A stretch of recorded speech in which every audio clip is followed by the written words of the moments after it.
I had a comment on a recent video in which I'd been using my Lockby journal and the carrying case for it.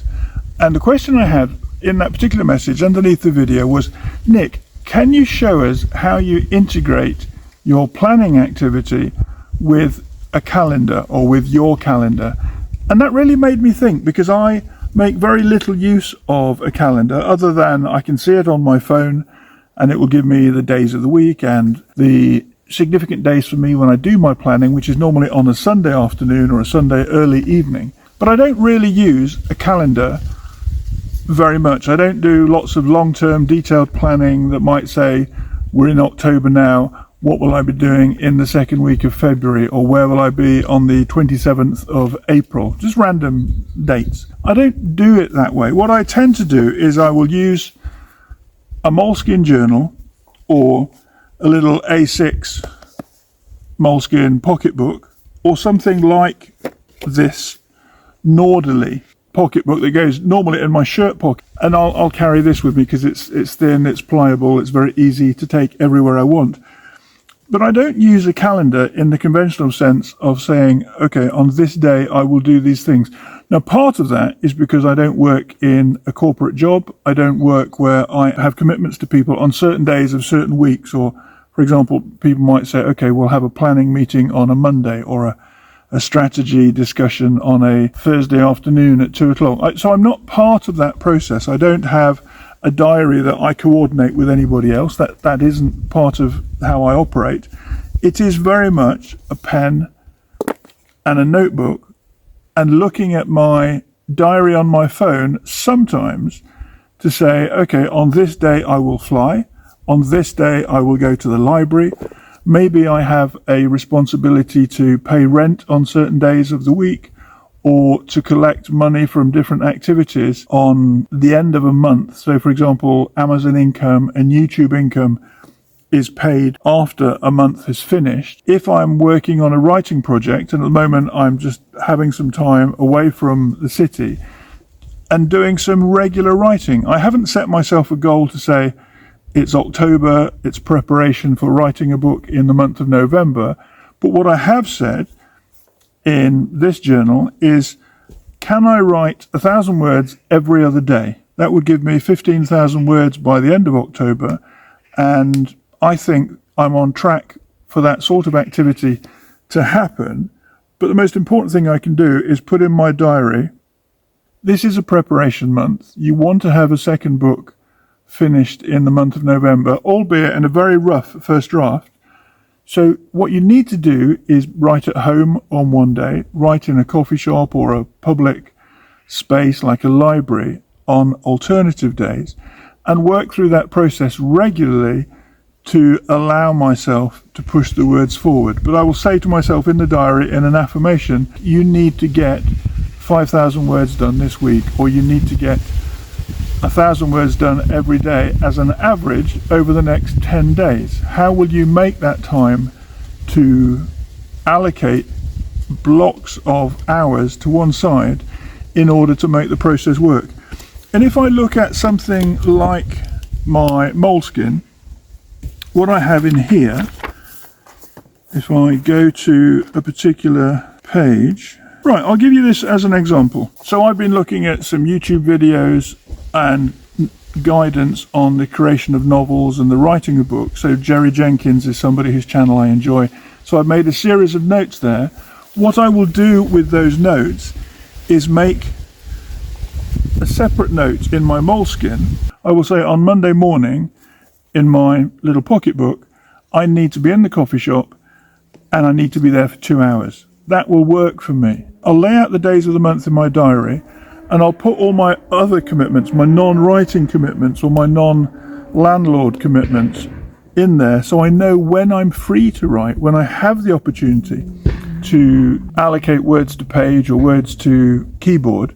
And that's how the calendar will make itself known to me, or that's how my calendar will develop over the course of a given month. Like I've said, I don't plan long term other than to say, right, I think we'll be in Mexico for these 2 months, we'll be in England for that month, we'll be in Cyprus for this month, and I will give myself time within those schedules to write or to be creative or to read. So for example, I have in my diary 3 books that I am looking at. So I'm revisiting, given what I'm writing at the moment, How to Write Crime Fiction by Sarah Williams. This is a really good book. It's a practical book, and I love the way it's laid out.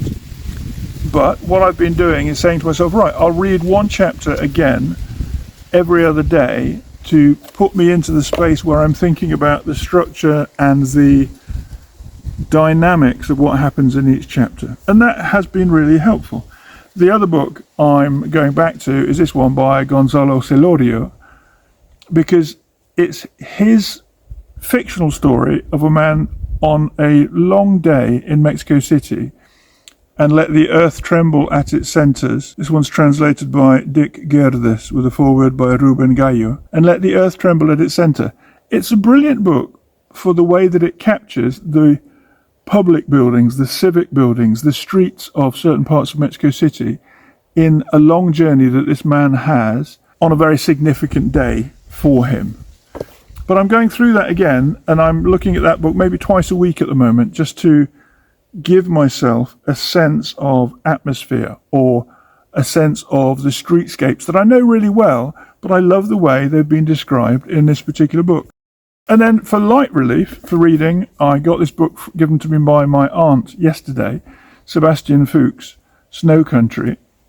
And it's a book I've not read before. I've read some of his books. I found them quite hard going in the past. I enjoyed them, and I'm thinking particularly of Birdsong, but they're not light reads. But I think this will be a distraction for me. And I'm talking about it because these 3 things are all part of my calendar as I approach the writing of a particular project. It's allocating time in my small diaries, in my notebooks, to say, on this day, you need to read a chapter of such and such a book. On that afternoon, you've been writing for 2 or 3 days, read something else. Get a change of scene. Give yourself a break from the crime fiction story that you're writing and allow yourself not to work in, but to think of different ways of capturing writing or thinking about the development of a story as I move forward. But my core tools are these 2 books, the hardback A5 journal, a little pocket book that goes with me. You'll have seen this many times. It goes with me in my man bag. It slips in here very nicely. I've already got some pens in the back here. These items are a team, basically. In here I've got my cash, I've got a passport, I've got my small Moleskine A6 softback book. I've got the pens in there, and I can go anywhere. I can go to a coffee shop and I can just make notes and write and be really happy with what I create on this one. But these are much more desk items. They'll go in a rucksack, sometimes to a coffee shop, but predominantly these stay in the house and they belong on my desk. I might overhear a conversation in a coffee shop and there's a line in there that might be useful, or somebody wears a particular coat and I like the way that they are dressed, and I might be able to use that with a character in the book. But in terms of calendar, I don't sit down with a calendar and say, this is what happens at this time on this day of the week, because I don't really work in that environment anymore where a calendar is important. An exception to that might be I'm just having the nicksturgeonbooks.com website redone, and the lady that I'm working with, she and I speak once a week for about 20-25 minutes, and that's all I need, because I don't have the technical skills to create a website or really to think about the colours or the aesthetics. So I'd rather leave that to somebody who's specialised, and that has an appointment once a week and is useful. But no, in response to that question that came from Nalpri, thank you for the question, it was very helpful.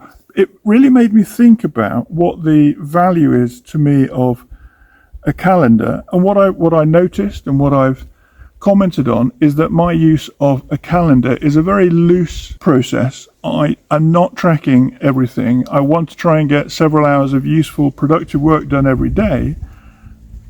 And I tend to work afternoons, early evenings sometimes.